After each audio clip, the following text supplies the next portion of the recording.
In this video, I'm going to give you 3 deminders, as I'd like to call them, of why there's nothing to stress about stress, why there's nothing to worry about worry. Now, there's not much we can do about the first problem. There may be stress, there may be worry, because there's a part of the brain that is programmed to worry, programmed to stress, programmed to take the worst case scenario, because that was very helpful in our past for survival. We don't need this program any longer. It's outlived its usefulness, and that's what we are beginning to recognize as a species. So the 3D minders.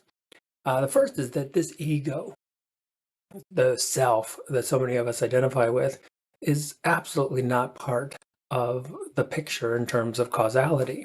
It seems like it's making decisions, but that's an afterthought. So the brain decides far faster than this thing we call an ego.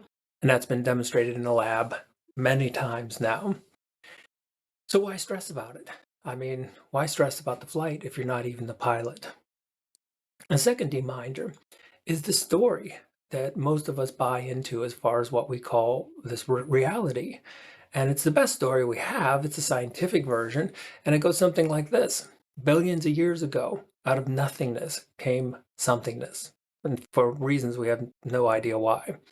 And it brought matter and the laws of physics, time and space all into creation, which eventually coalesced into planets, which gave rise to life in a mysterious way that no one could understand. And then grew nervous systems and brains and became conscious and started driving around, and then eventually found themselves in their Prius driving to IKEA to buy some furniture and to put together later. And that just becomes an ordinary part of what we call reality, without ever questioning the absurdity of that story and narrative and how just far-fetched it is. And so one of the ways we can demind about stress is to recognize that stress comes from taking this story of reality literally, taking it seriously. And we recognize that this is a really bizarre story. Maybe I shouldn't be taking the story itself very seriously. And if you do that, then stressing about the stress about it will be far less serious. The third deminder is all about, I did a video on this, and it's how not to worry in terms of keeping a journal.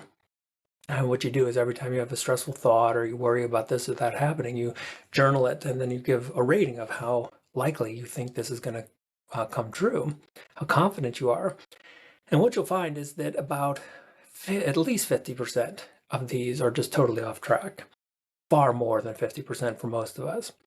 So this part of the brain that worries, all it had to do was get us just barely past survival. It didn't have to get us happy. It didn't have to have us find meaning in our lives. It was just about survival. So it only had to be right, just enough to survive. And what we find is that half the things, if not far more than half the things that we stress and worry about, never even actually come true. It's kind of like being like you think you're in prison, you think you're in jail, and you're kind of holding on to the bars of the cell, and it's because you're looking in one direction. And if you just looked over your shoulders, you might find out that you're actually on the outside of the cell, not the inside. And that's that shift when you go from being identified with the part of the brain that creates worry and stress, and then seeing it as just a natural part of the body. So it's like, would you try not to grow your fingernails? You know how futile that would be. So let the part of the brain let it do what it does. If it's stressed, it's going to have the worst case scenario, and that's fine. Let it do what it has to do, but it's not who you are, and it's not uh, part of your true self. It's part of this culturally created, imagined self. And when you take it that way, it's not as serious as it is in the first case. Another way you can think about it is, someone comes along and tells you to hold something, and so you hold it, and then you keep holding it, and then it gets to be quite a pain, but you've been doing it for so long, you forget that at any time you want, you can just let go. And in that same way, becoming identified with the part of the brain that creates worry and stress, it's so easy to do that because it's such an old habit, and culture cultivates this. It really does. It encourages identification with that part of the brain that stresses. And so by recognizing that we are not it, we can't do anything about the stress. That's part of the old program. But we can see that it's not who we are.